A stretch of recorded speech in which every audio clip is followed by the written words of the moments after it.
All right, everyone. Steve Metrics here of Db8 Sports, and we will have DJ Triggs joining us here shortly. Just want to start it out. Big day today for guys getting paid, whether it's in the NBA or the NFL. Uh, Quite a few guys had some pretty big things happen today. So definitely on the NBA side. You had Jaylen Brown get a big time contract. First guy, 300 plus million, a player for Boston Celtics, and we'll definitely talk about more about that once we got DJ Triggs here. The other thing that happened today is that Saquon Barkley signed his franchise tag, plus a little bit extra added onto it as a signing bonus. Main thing here is that the Giants could not truly negotiate a long-term deal because of the post July 17th deadline. So the main thing they could do was just get Saquon Barkley signed. It seemed like both sides had an agreement in place that they were willing to negotiate towards, but at the end of that day, Saquon decided to not sign it and basically hold out like he did with the franchise tag. So it seemed like Saquon wanted about 16 million for 2 years, and it seemed like the New York Giants wanted to offer him $13 million per year for the next 2 years. So the big thing that happened today was that Saquon signed that $10 million offer and basically added a $2 million signing bonus on top of that. So essentially, Saquon gets $12 million and will then have the opportunity again to be franchise tagged by New York, just like they did this season.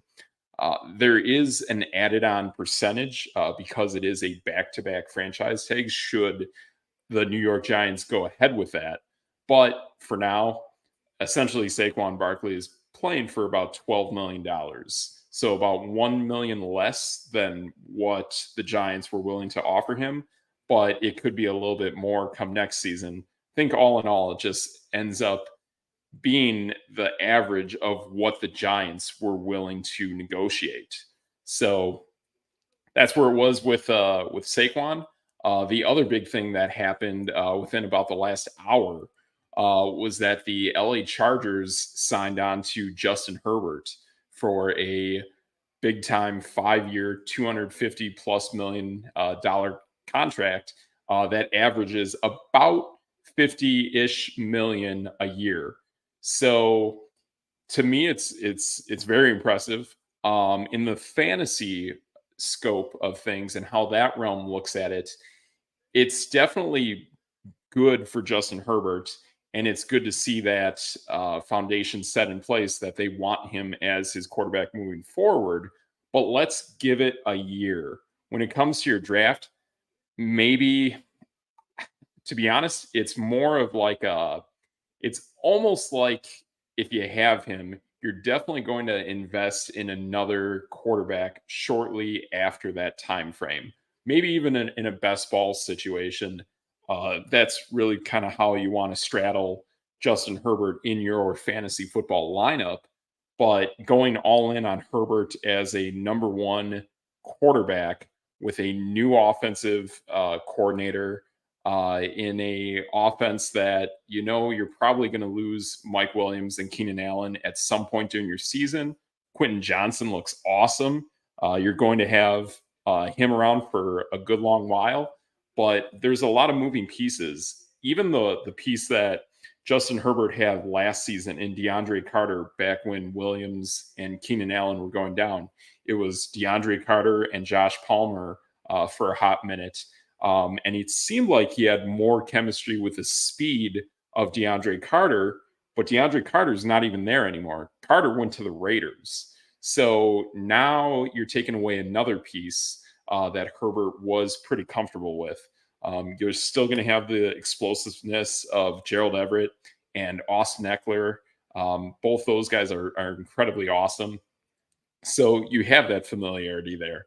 But what is going to happen in the immediate future at the start of the season, it might be a little bit rough. So especially getting used to this new offense, He is coming off a rib injury that is probably close to being fully healed, but it still isn't. When it comes to a rib injury, that's something that just takes time, and it's probably going to fully heal basically at the start of training camp. And once the season happens, then if he gets hit there again, he's going to start to feel it again. So it's one of these injuries that is just going to kind of just take time to go away. And as long as he doesn't take as hard of a hit as he did last season, which caused that injury, he should fully recover from that in the next 2 to 3 months, 100% of the way. Yeah, there's a few moving pieces here that are definitely moving with Herbert, and plus you also wonder about guys getting paid. You wonder about that hunger, you wonder about that drive, especially seeing what I saw last year out of the Raiders, out of Josh Jacobs, seeing that fight and that hustle for him from a guy who was playing for his future contract, which ended up getting franchise tagged, or seeing a guy who, to be honest, at the start of the preseason, there was a lot of bucking heads between him and Josh McDaniels, to the point of this guy was playing in the preseason, almost fighting for his job, which is mind-blowing because of how awesome Josh Jacobs is and how talented Josh Jacobs actually ended up being at the end of the season. So right now, let me pull up that I can even show you of where Josh Jacobs actually ended up over the course of last season. He was one of those elite bona fide players.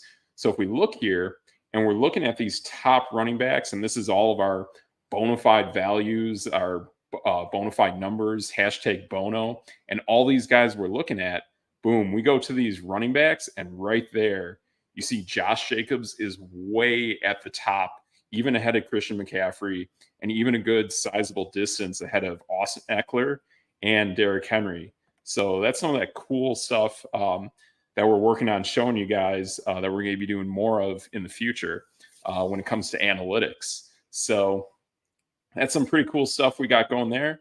Let me check the comments. Nothing to see yet, but definitely glad to have a viewer, and thank you for watching us as we get DJ Triggs online here. So yeah, got everything going on there. What else? We know there's been a few cool things with kind of like uniforms, jerseys, helmets. We know the Denver Broncos today unveiled a really cool helmet. Let me see if I can pop that up here as well.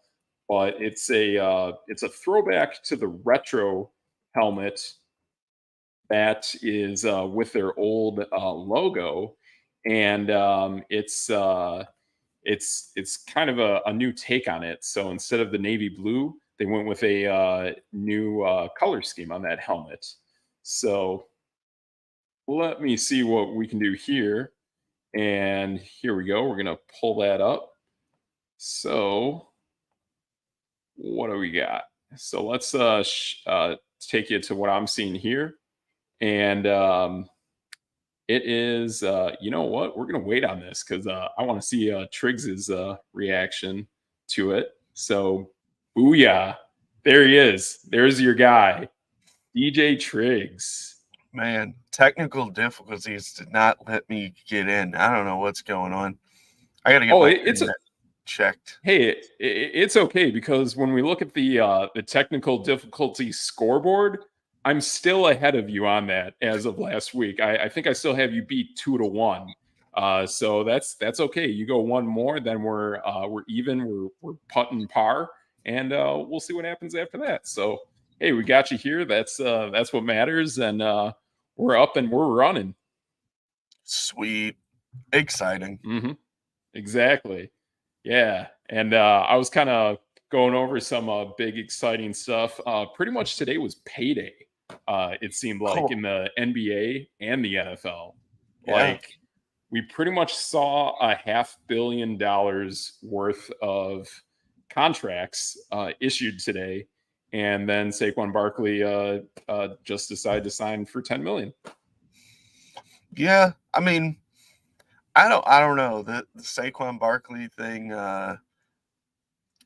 As we talked about yesterday with the meeting over the Yep. weekend, Yep.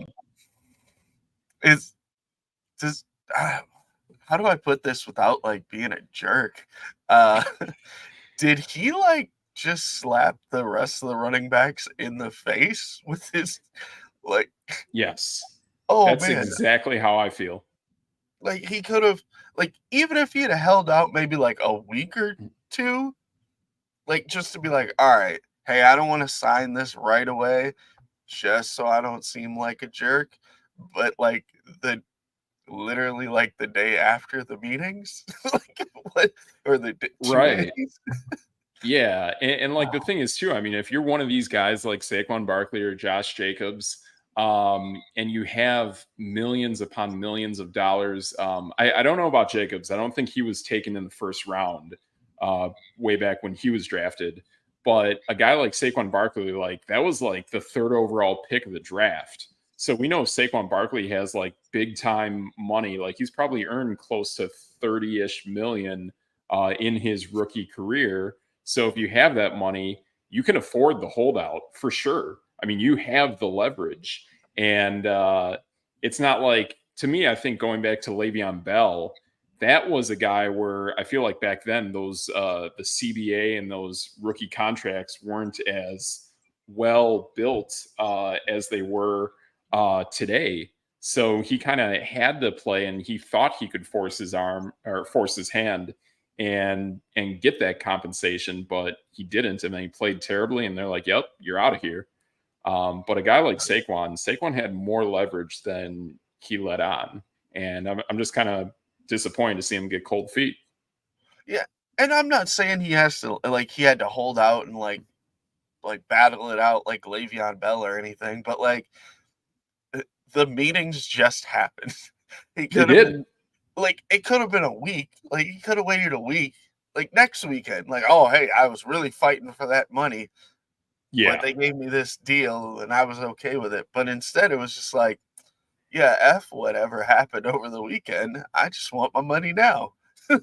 exactly, exactly. Yeah, it was pretty much just take your money and go. And I mean, it's what I've always thought about Saquon. Like he's a very quiet speaking guy. I mean, I think the only time I've ever seen the guy speak was in a yogurt commercial. That's it. Other than that, when it comes to like big time pressing issues of like putting your foot in the ground and speaking up for what you believe in, haven't really heard that from him. And he's a guy that absolutely, like I said yesterday, should have seen this coming from day one. That like the team you play for is probably going to try to stick it to you when it comes to re-upping your contract. Right. So it's pretty disappointing to see him just cave in on this. Whereas a guy like Josh Jacobs, I think Jacobs is willing to sit out the entire season. And even if Samir White ends up balling out and playing well, I think Jacobs is to the point where he's like, okay, I see the direction that this franchise is going in, and I want out. Whether that Yeah. means he either gets paid or they're like, yep, see ya, you're out of here. I think he's totally okay with either option. And that's where I feel the Jacobs situation is different from Saquon Barkley. Yeah. And it's almost uh, it's almost like he signed the franchise tag, but just got it guaranteed. And Yes. so I don't know, it seemed more dramatic than it was. And like Yes. we wanted all this like hoorah rah and hey, running backs awesome. And then now it's Yeah. just like, oh, he just signed for the same amount. Yep. Cool. Yep.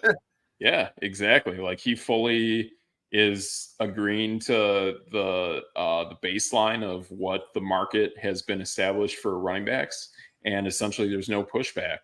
None. Like you said, he came off the meeting and probably was upset, and then 2 3 days later, he's like, "Yep, I'm gonna agree to terms."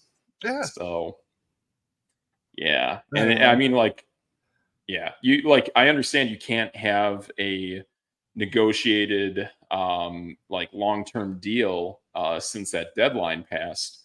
But it's just pretty disappointing to see him just fall in line when you have multiple other guys out there who are definitely going to be fighting against it, and just seeing how the market value is just going to get stuck at what it is. Yeah. And then Yeah. big time quarterbacks get paid like 50 plus million. And apparently there's no resistance against that, even though I think you and I are both opposed to doling out that kind of extreme money for quarterbacks. Yeah. That blows my mind too. I mean, how are you supposed to build a team when quarterbacks take up like, you know, 20-30% of the entire cap? And it's like, wow, okay, well, Yep. I guess nobody else gets paid except this guy. Cool. Like Yeah. it almost blows my mind when like a quarterback gets the 50 million or whatever, Yep. and then he sees his running back get 2. Yeah. And you're like, oh, Exactly. okay, Yeah. well, you see where this guy's mind is. And don't get me wrong, like everybody deserves to get paid. I like I'm all on board about players getting money, but when Yeah. one guy's taking up 25-30% of the cap and just killing it for everyone else, it's like, oh, all right. Like Yeah. perfect example, like Dak Prescott, right? What does he Yep. make? Like 40 plus or something close to that. And it's Sure. like, could he have taken 35 for, and then Pollard didn't have to battle for the extra couple of million that he got? Like, I don't know. Exactly. Yeah, and that's a big thing I've been hearing um, uh, over the last week, especially on the Carton show on Fox Sports in the morning. He pointed out that pretty much Daniel Jones's representation chose not to budge in any way towards compensating Saquon Barkley, even though the majority of Daniel Jones's success has occurred alongside Saquon Barkley. In games that Saquon Barkley does not exist, his production greatly drops off. But in games where Saquon does play, it's pretty much a very well-oiled, healthy, balanced machine. So it's very interesting that Daniel Jones just basically went all to himself and chose not to realize the importance of having Saquon Barkley get the money that he needs. I mean, you're talking like what Daniel Jones could have given up maybe about 6 million, and that would have easily compensated what Saquon would have wanted on his behalf. And it's all happening around the same time. So it's really fishy and really disappointing that the quarterbacks don't really care about the I guess the long term of sustainability of the team. The biggest test to this, and granted, Herbert's had a unique situation with his team with Keenan Allen and Williams being kind of older in their years. But now what's going to happen with Joe Burrow? Because that is a young team. 3 very young, strong receivers. And how is he going to go about his contract? I've always heard about Tom Brady and how he wants to have his contract, but I just don't see Joe Burrow playing for less than like 50 million a year. I don't know. Yeah, that sounds about right. I mean, I do give Tom Brady credit on that one. Like every year things came out, and it'd be like Peyton Manning or Aaron Rodgers or XYZ quarterback, Yep. and like to always hear like, oh, Tom Brady's not the highest paid. Well, Tom Brady got it right. And I do understand that, he was with Giselle, right? Yeah. Supermodel. Yep. So like Yep. she was making more than he was easily. Yeah. And so She like was. Yeah. he probably didn't need the money as much as the next guy, but like it like okay, perfect example. Like I just looked it up just so I could make sure I was correct. 2 years ago, he was making $15 million a year. Like Who was? Tom Brady. Okay. 15 million. That's Wow. nuts. It's unheard of. Yeah. Like, And two years ago, he played just as well as Aaron Rodgers. mhm. And people can actually look at the numbers. In my eyes, I thought he outplayed Aaron Rodgers 2 Oh, years ago. probably.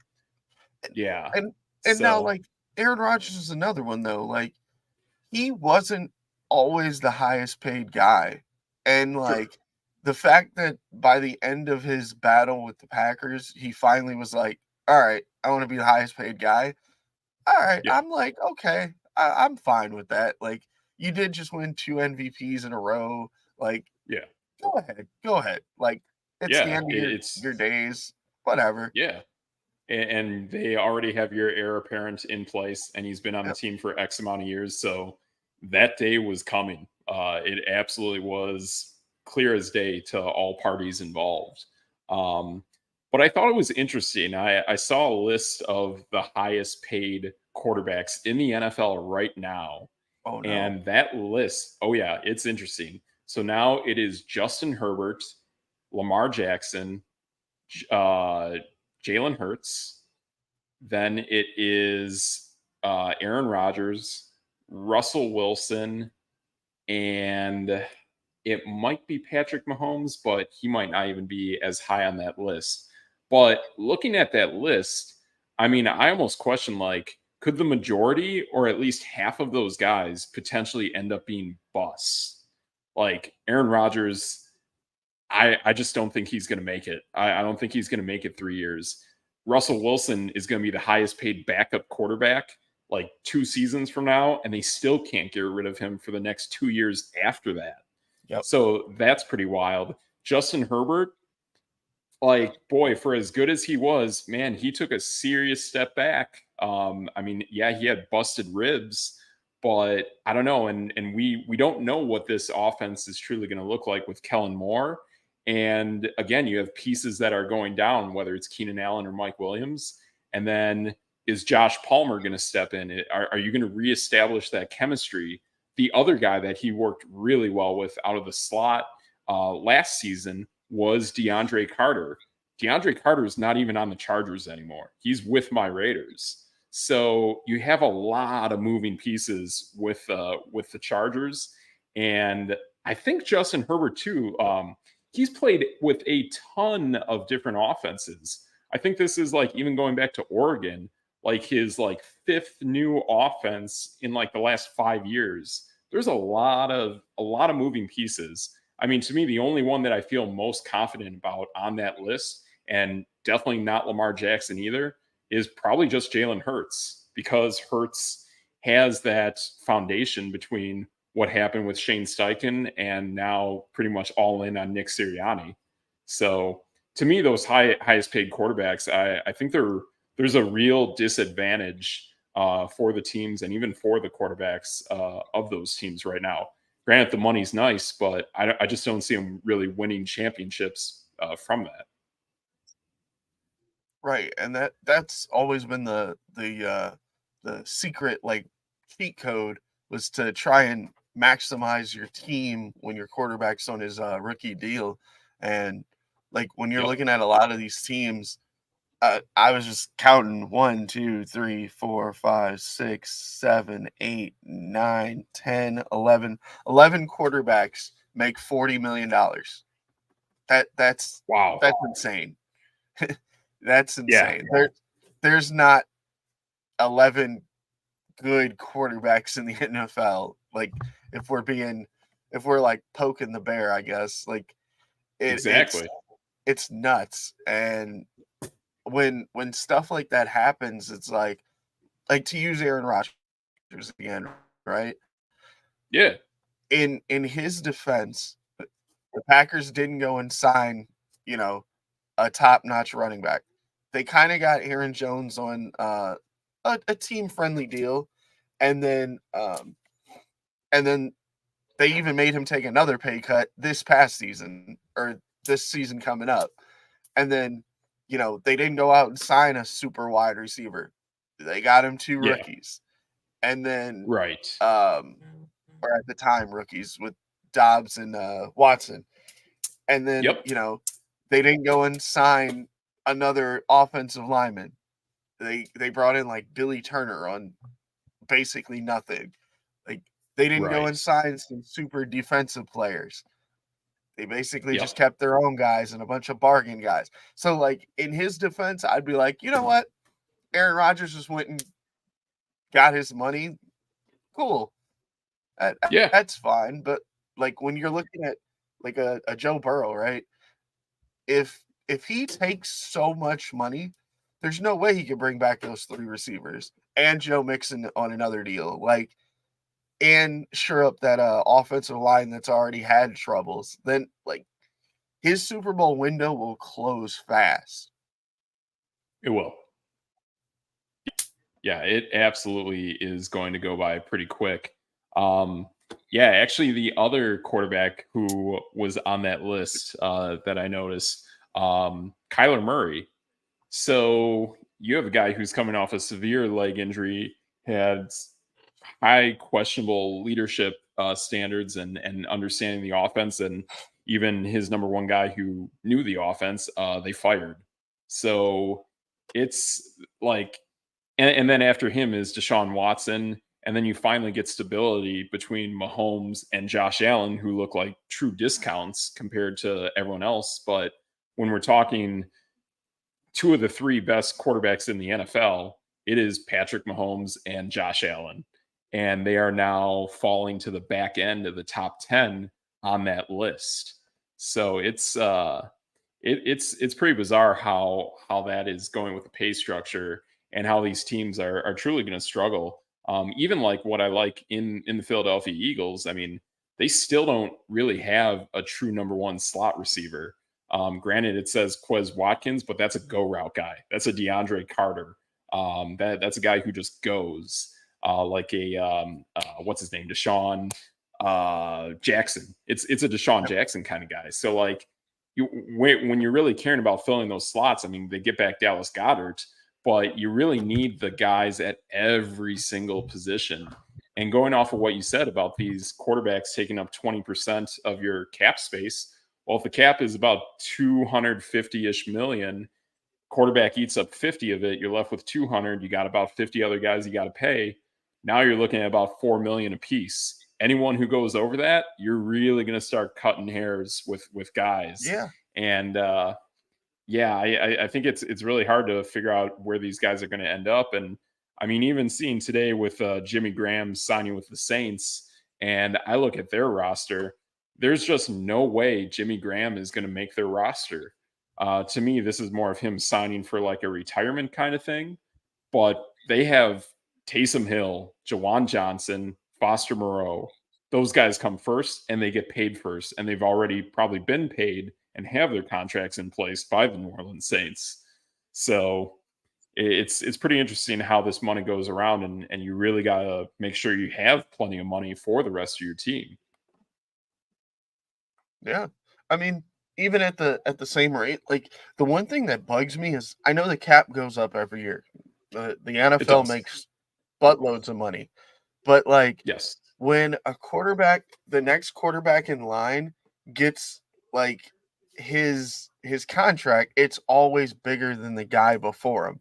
And I sit there and go, okay, Dak Prescott got paid.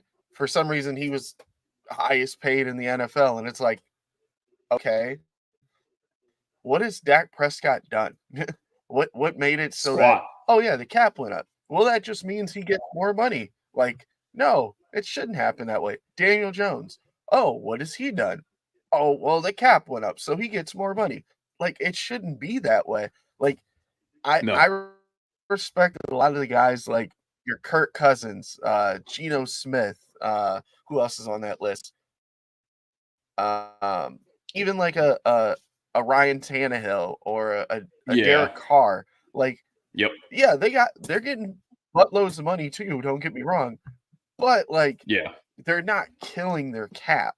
Like No. it it's almost you're almost handcuffed to those quarterbacks until literally that contract's over. Like look at Deshaun Yeah. Watson. He didn't play for what, 2 years? And then Yes. he's got more guaranteed money than Patrick Mahomes. Like, Yeah. that's Yeah, he nuts. does. Absolutely Yeah. nuts. Yes. And And even when judging from Patrick his play, I Mahomes, mean, it's not there.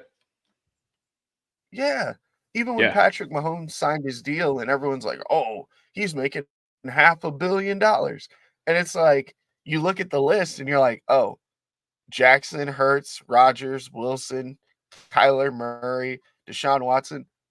I'll take Patrick Mahomes over all those guys." Like, Yes. and Yes. it's Absolutely. it's like, wow, he's not making more than any of those dudes.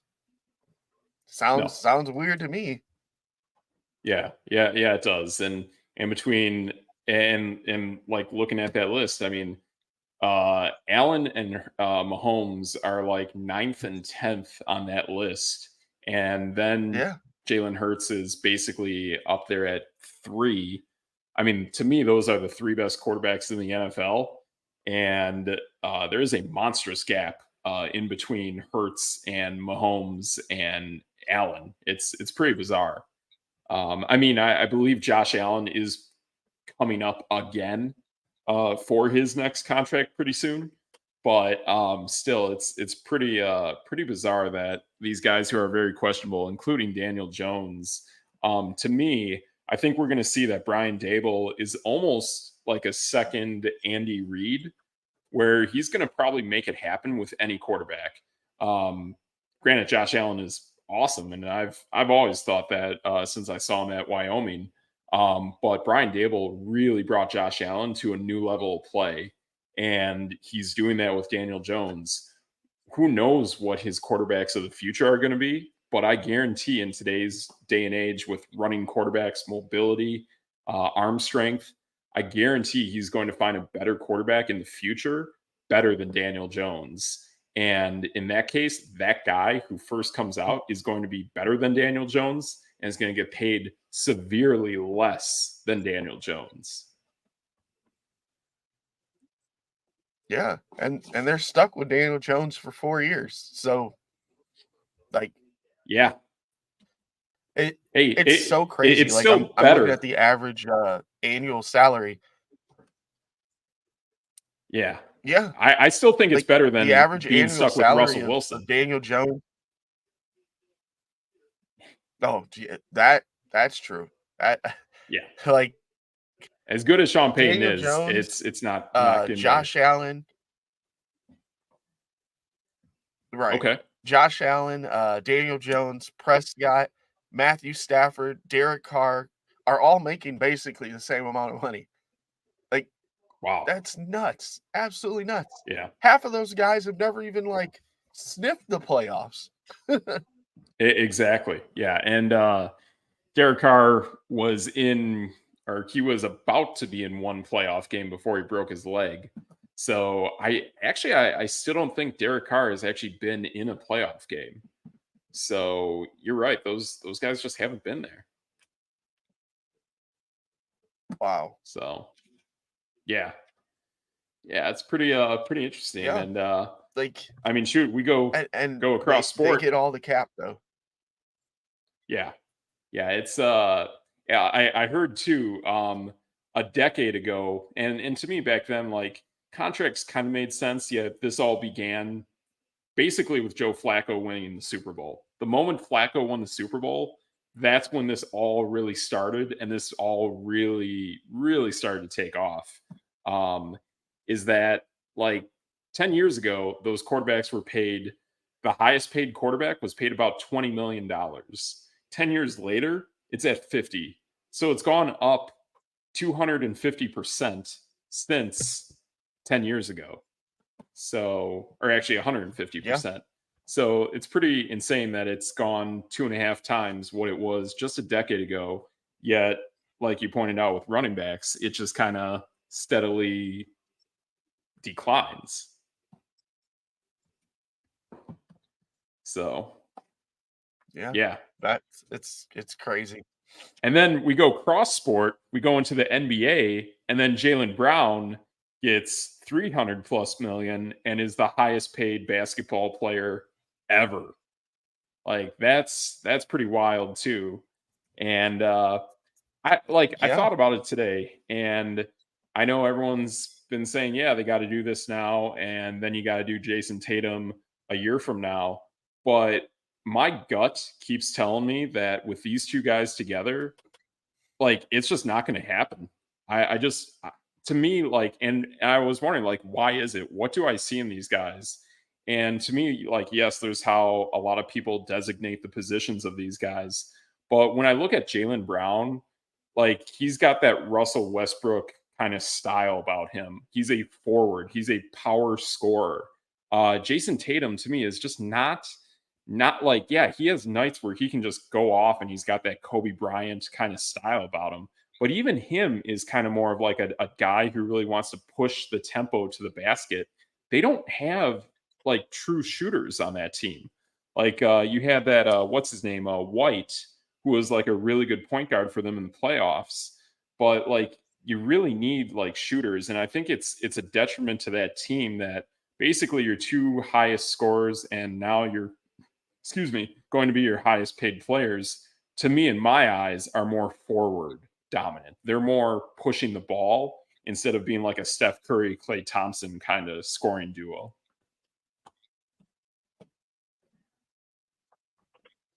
Yeah. I mean, so one of the big issues with Boston, and it's been their issue for a long time, is they don't have a point guard. They Yeah. haven't had a point guard in a while. I mean, yeah, you could say Marcus Smart was a point guard, but he's more of a like I would say like a shooting guard that can't really shoot. Yeah. uh, Yes. and then Malcolm Brogdon, he's a solid guard, but he doesn't put it all together all the time. Um, and Derek White's kind of the Yeah. same way, where there was a reason why he got released and moved on from San Antonio. Was he's a pretty solid shooter. He's become better at defense, but he's also not a point guard. He's probably going to play point guard, but Yeah. that's not his like natural thing. They went out and Right. did the move for Porzingis. Um, and Horford's turning into more of a stretch shooter, but Yeah. what is he like 36 or something? Uh, Right. and Robert Williams, that guy can't shoot at all. So, No. like No. you're saying, is they they don't have any shooters, and I feel like their office doesn't exactly know what they have. Um, Brown and Tatum, Yes. can they coexist? Yeah, but as we've seen in the playoffs, one guy grabs the ball, the other guy goes and stands in the corner and just kind of is like, all right, it's his turn. Okay, next Yep. play, it's my turn. Next play, it's his Yep. turn. And they just kind of Yep. alternate. And that's why sometimes you'll get Tatum where he gets 40 and Brown's at like 15, 20. Then Brown Exactly. gets like 30 and Tatum's at like 15, 20. It's like, well, Mhm. what is everybody else doing? Who knows? I feel like the days of them really coexisting together to get 60 points on a given night, I think that's really not going to be as frequent as it was in the past. And I've heard too that with this deal that Jaylen Brown signed, that pretty much after this season, they can move on from him. They can deal him. He'll keep that contract and everything, but it seems like they pretty much need one of those guys, and then they absolutely need a point guard, a guy who can literally run the offense and shoot. Because basically you're running the offense now with two power forwards. It's just a really awkward way of running your offense, and you need a Chris Paul in his prime. That's the kind of player you need, and it just doesn't exist on Boston's lineup. And I think it really ends up being that one of those guys has to get dealt. And to me, if I'm keeping one and not the other, I'm keeping Brown. Brown to me is more of that cold-blooded, ice in the veins kind of player that he's going to play all out for you day in day out. I don't see it with Tatum. I just see a guy who has it some nights, and then other nights if he doesn't have it, he won't get it. and you'll get blown out in the fourth quarter, and he'll just sit on the bench and mope. That's an interesting take. Like, I guess I would take Brown just because he plays better defense, but Sure. both of them to me are just like they're oversized shooting guards. Like they're Yes. big, but nowadays it everybody like I tell this to I coach basketball. I tell this to Yeah. young players all the time is like everybody in the NBA can score 20 any given night nowadays. So putting Yep. up 20 points a game doesn't mean very much anymore. Um, like, I mean, there's guys in the G League that can come up and put 20 up right now. I've played against those Yeah. guys. I've got to see what they can actually do. So to pay a Sure. guy, 60 million a year to just be a scorer it's kinda like, "Oh, alright, we just wasted a bunch of money." I mean, look at Washington and Bradley Beal, right? Bradley Beal's making 50 million a year, and Washington has been horrible Yep. for The whole the time. entire time they've been the Wizards. So, Yep. it's like yeah, Exactly. I mean, even the Gilbert Arenas, uh, Antoine Jameson, that era, it's like you you can't in the NBA, unless you can literally get a couple superstars to put together and they actually work together, you can't win that way. I mean, No. how many super teams have failed in the last couple of years? I mean, Yeah. at look at like you could put guys together and it doesn't mean it's gonna work. Right, right. I mean, we've seen it happen between Brooklyn, Phoenix, and Dallas, and it's just not working. I mean, Yeah. there has to be the chemistry and there has to be the depth of guys who can do it. And I mean, Miami has not really been one of those teams that just has a super team, but they've had really good players and they've really developed players incredibly well, and that's why Miami has been in, year out. They're more of a grindy, blue blooded team, despite that Miami is a destination that players want to go to. But for whatever reason, they take the money and go elsewhere instead of joining that Heat culture that Miami's built. Yeah. I mean, Miami's also got they've gotten a little lucky here and there too. Um, Jimmy Butler basically fell in their laps. He didn't even want to get traded Yeah. Yeah. still here. Um, but look at Philly though. Like they ended up, their cornerstones in Bede, but then they give Tobias Harris like 40 million, and then they bring in James Harden, who's another, I don't know what, 40, 45 million. So it's like, Yeah. okay, what happens to Tyrese Maxey when he deserves his money in a year or so? Well, you can't pay them all. Yeah. Well, guess what? Now James Yeah. Harden is like, "Hey, I'm opting into my deal, and you have to trade me." And it's like, I Yeah. I'm all for player empowerment, but a lot of these guys, Dame Lillard, same thing. Uh, James Harden, Bradley Beal, like you shouldn't opt into your deals, or you shouldn't get these long-term deals if you're just getting the money because your hometown team can pay you the most, and then you go, "Well, okay, now that I've gotten paid, I wanna get traded." Or, Right. "Okay, now that I've gotten paid and our team's horrible because I make all the money and no one else can make anything, now you have to trade me and get nothing because the next team knows, 'Oh, well, he's leaving already. I'll just get him in free agency, so you have to give me a deal.'" Like, it's Right. it's insane how the NBA works. Yeah. Yeah. Absolutely. Yeah. It's pretty bizarre how that's going. And then again, too, you get to the NBA draft and players are being dealt, picks are being dealt, and even in this last NBA draft, they're already talking picks in like 2029 and 2030. It's like, whoa, that's like way in the future. Like how you guys keep track of the equity and and how players are moving around. It's very fluid in the NBA. It's definitely more fluid than other sports. And you're right. Like when it comes to a guy like James Harden, I mean, that guy is truly loyal to himself. He can play well for whatever team he's on, but when it comes to like longevity and trying to stick it out with a team and actually build something, and Philadelphia to me does have something fairly well built. But like you look at it, and when it comes to guys getting paid, I mean, Tyrese Maxey is probably the second best player on that team next to Joel Embiid, and he deserves to get truly paid. So how that works with the other guys, I don't know. And I mean, I've never seen anything that great out of Tobias Harris. So 40 million there is quite a bit.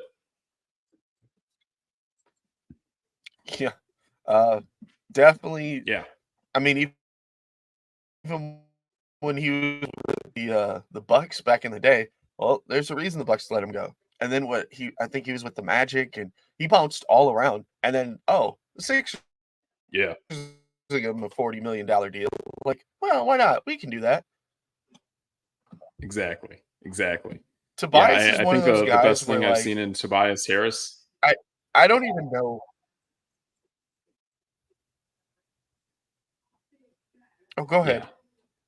Yeah, I think my favorite thing I've seen Tobias Harrison was Adam Sandler's movie Hustle. That movie's probably my favorite sports movie, and Tobias Harris is in it, and he's pretty cool in it. So I like that. But I mean that movie kind of highlights pretty much most of the 76ers outside of Joel Embiid and James Harden. I think that movie came out actually like right before James Harden got dealt to Philly. But yeah, you can tell like that's a team that's trying to like build from within, despite all the trust the process that they went through to get the good draft picks and the good players they got. But that team needs like a little bit of something. And to basically get James Harden and think that, yeah, this is a cornerstone we can build on and keep getting our team better. And now that he's pretty much going to want out right away, it sucks. It really sucks for the fans of Philadelphia for that.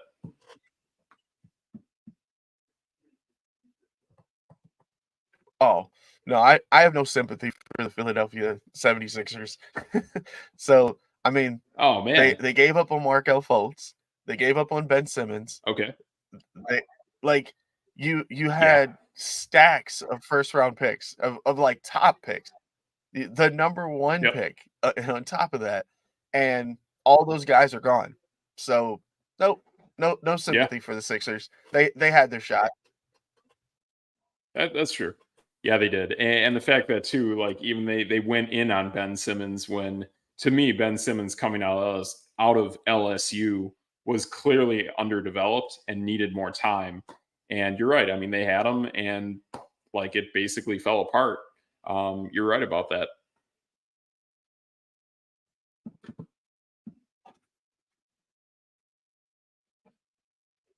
Like, he was don't get me wrong, like, the guy was he's a unicorn, Yeah. like, as they call it in the NBA, like, but he's a power forward. He can't Right. he's not a shooter, and they were playing him at point Yep. guard at 6'8", 6'9", which is fine, but, like, no one worked on his shot in 5 years, and then you paid him money to then go, "Oh, okay, well, guess what? He's not a shooter." Well, did you work on his shooting at all? Okay, well, he's not a shooter. Then put him at his proper position and bring in a actual point guard, and then you have 2 cornerstone big men. Like, Embiid can shoot the 3 Exactly. as well as any big guy in the league, and Ben Simmons can Yep. defend 1 through 5. So, or not 5, I would say 1 through 4, and Sure. he's a really good passer, Yeah. really good scorer inside, and Yep. yeah, they failed on that too. So now Sixers get no sympathy from me. Yeah, that's fair. That's fair. And yeah, I don't know. Like, there's parts of Doc Rivers that I like. I've always liked the guy's character and leadership, but when it comes to tactical things to do during the postseason, he's always fallen flat. and outside of the terrific Boston Celtics team he had back then. So I don't know. It just seemed like Philadelphia's they just kind of just didn't have the pieces they needed to really get there. But I was thinking they could have done something with James Harden. But now that he's on the outs, it's like that franchise is almost starting back from square one. And it seems like even Joel Embiid said the other day that he's focused on winning a championship, whether it's Philly or somewhere else. So that's another guy that's like, you know what, if he sees the door and he's able to make a buck and go to a place that he likes, he's going to do it.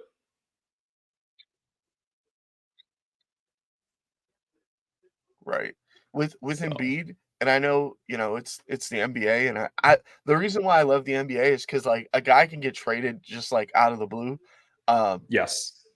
like, I actually think this might be the moment that the New York Knicks need to swoop in.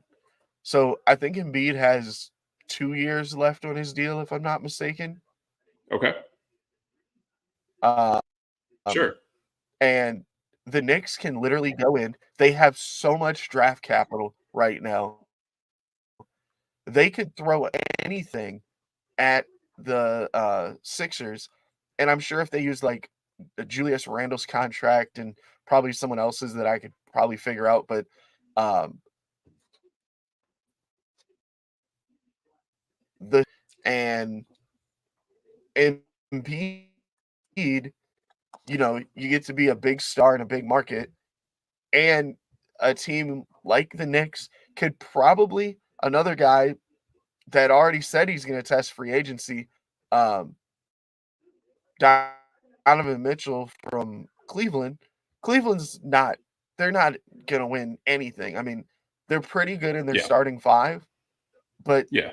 they're not gonna win. But if you paired up Right. Donovan Mitchell with, Jalen Brunson and Embiid in New York, that would I mean, they'd be a little small at the guard because I think Brunson's what, 6 foot and Donovan Mitchell 6'1". Like, Yeah. but those 3 would be studly. Like, it'd be crazy. Um, Yeah. Absolutely. but who knows? It if Philly can't put a team together, then what's the point? Yeah. Yeah. I'm pretty sure that's kind of the feeling that's going on there. It just doesn't feel like Philly's going to figure this out. So yeah, it makes sense that if they can get a ton of capital, take advantage of it. And plus, I mean, you're already going to start this season with a new head coach, so you're already going in a new direction there. So yeah, we'll see what happens there. I mean, it's to me, it's similar with Right. getting a new head coach in the NFL, where like if that head coach doesn't like the quarterback, they're going to move on. They're going to get the guy they want and then build the team they want after that. So yeah, now I can tell you that's going to happen with my Raiders as well. Mhm. Like Like, McDaniel's think got about this there, and yeah,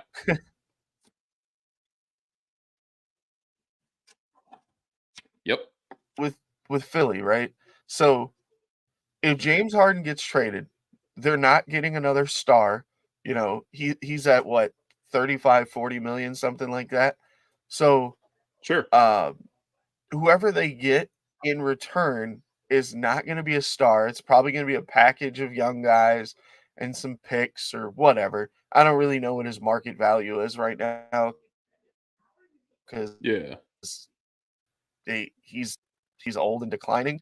I mean, he's more of a point guard now than a big time scorer. But so their lineup would be Patrick Beverly to uh, Tyrese Maxey, Tobias Harris, PJ Tucker, and Embiid. That that's not scaring anybody. that team Like, stinks. they barely got Yeah, out of the first like the round. best player on that is Right. yeah, like Embiid can score 40 and shoot, like you could give Embiid almost 50 and 60 and still be like, yeah, you're going to get destroyed because we don't think you can get 50 points out of the rest of that roster. No.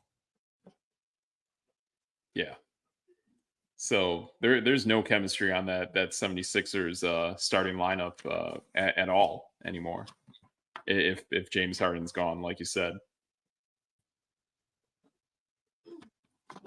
So yeah, that's that's a lot of stuff, a lot of big money moving around. So yeah, that's kind of what's been going on today. Is a lot of big money being thrown around between the NBA and the NFL. So yeah, you got any good other good stuff going on, Triggs? You got any cool video games behind you?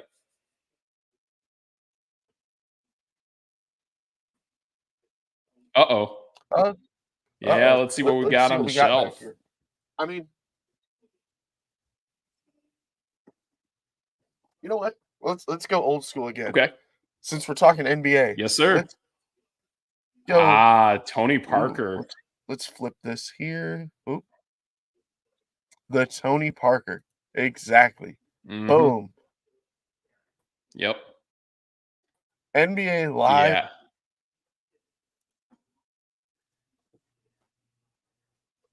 You still there, Triggs? Now I that's think a you team that froze put it up a little. together nicely right Okay. there. The Spurs. Yes. Sorry. No, Yeah. the Spurs always put a team around their star players better They than did. just about any team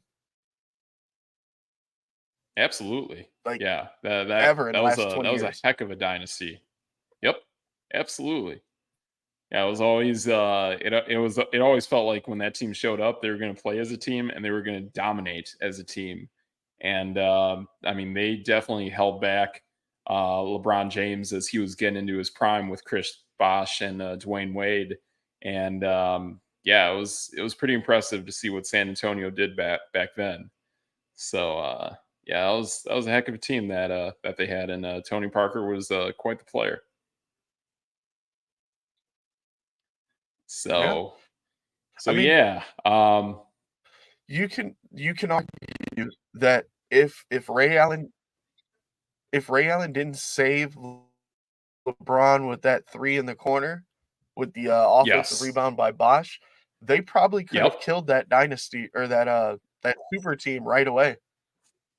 yes, yeah, absolutely. I mean, that was a super clutch 3 point shot outside by Ray Allen. It was pretty cool seeing that. But you're right, that was about the only way that you could stop San Antonio at that point in time. Other than that, that San Antonio team was just truly dominant.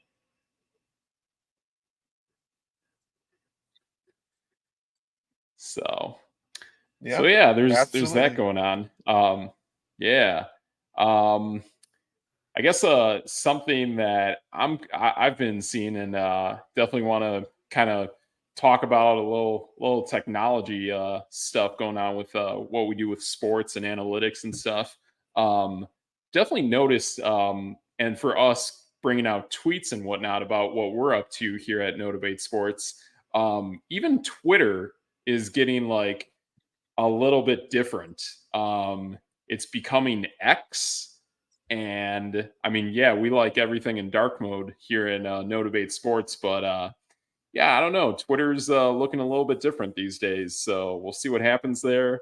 The iconic bird is gone per se, and I don't know. We'll see what Twitter becomes, but kind of getting the posts out there about what you're tweeting about is a little different now.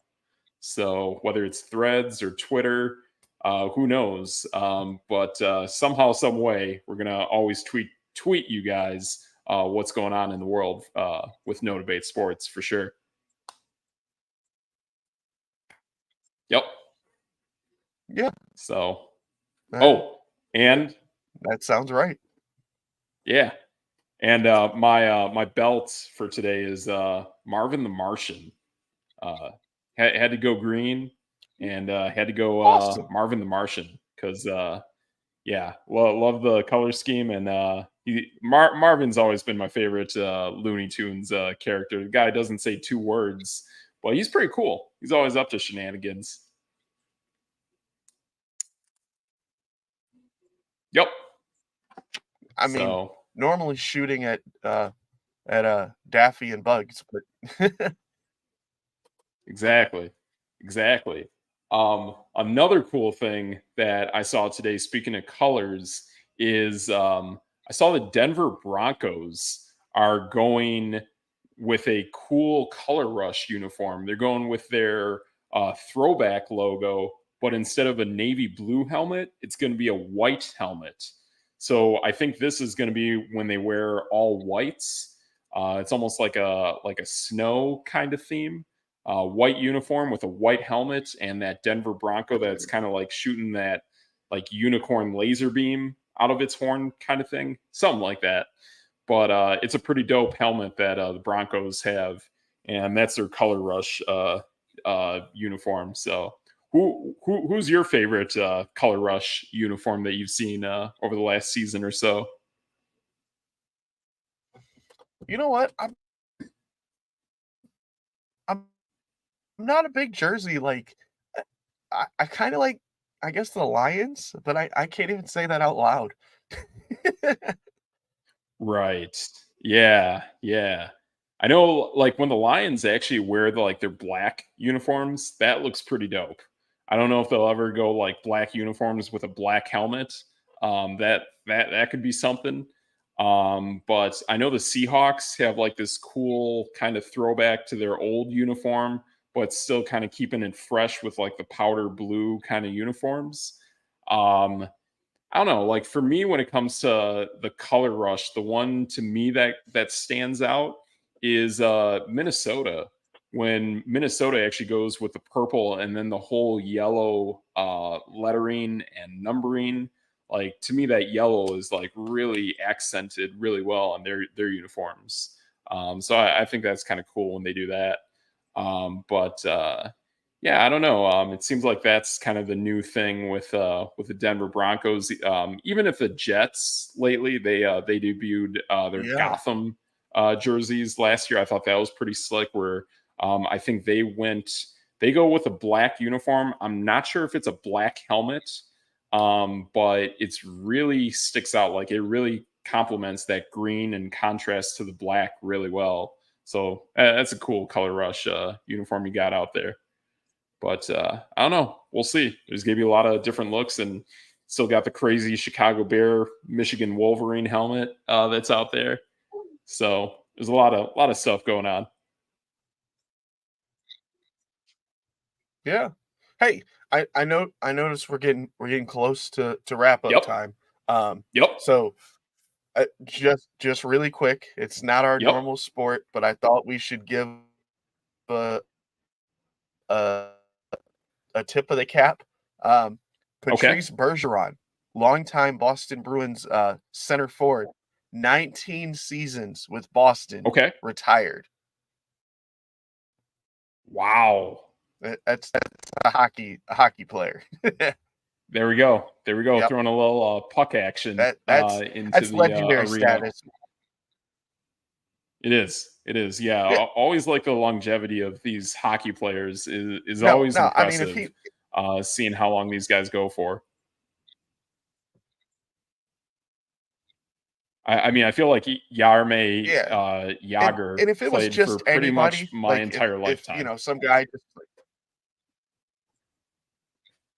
yeah, yeah, that's true, that's true. Yeah. So seeing stuff like that, and to me, like I love looking at the NBA, seeing how Vince Carter is like one of the only players ever to play across like three different decades. That's pretty insane.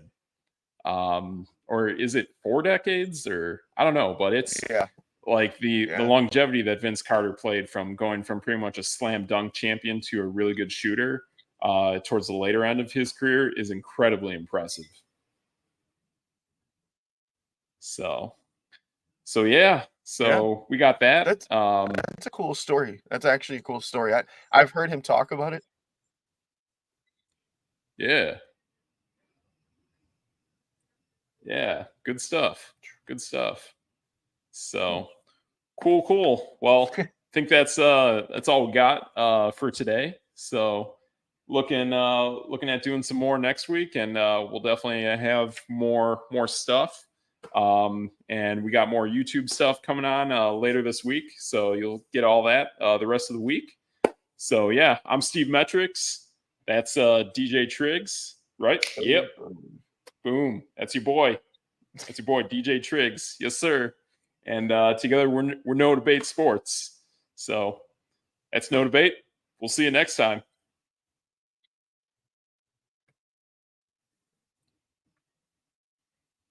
For sure. Cool. So yeah, just more stuff. I got my video pretty much all ready to go for tomorrow, and then I'll be filming some more stuff tomorrow, and I'll be working more on the puzzle. And I mean, I'll see what time or how much time I have throughout the week. Oh.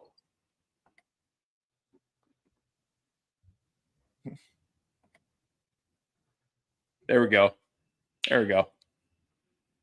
Wait. Nope. Huh. No, I'm trying.